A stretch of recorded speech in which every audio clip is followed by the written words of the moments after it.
It could be months before we find out what our provincial government will look like, but what is for certain, Ken and Arline Boon's home here in the Peace River Valley will not be bulldozed at the end of the month. Originally, their home was expropriated last December as plans to realign Highway 29 went right through their home. But the Boons signed an agreement with BC Hydro so they could live on their land until the end of May.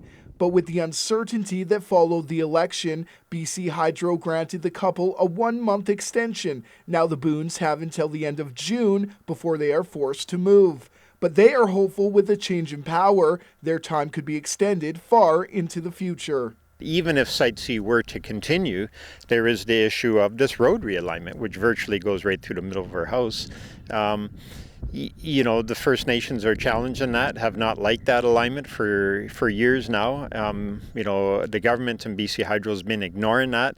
That's become a bigger issue now. And so that has to be looked at, before we start just willy-nilly kicking people out of houses. The Boons are not alone in their fight to see the Site C dam halted. Landowners here in the valley have been asking the government that the project undergo an official provincial review.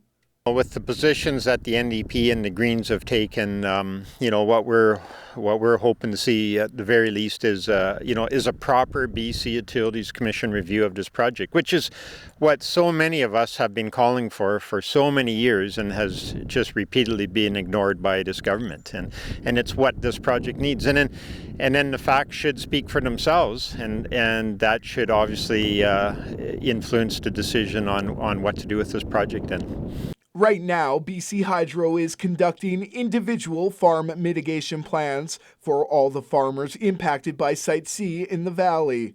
We're not a big farmer like some, but out of the approximately 300 acres that we were farming, we're due to the Site C reservoir or the road or what, you name it, we're losing about 200 of those acres, and obviously some of the very best of those acres. We're actually only left with, we measured it today on the ground with GPS, we only actually have about 6 acres of farmland left. It would be a devastating loss for the Boons if the project continues to push forward.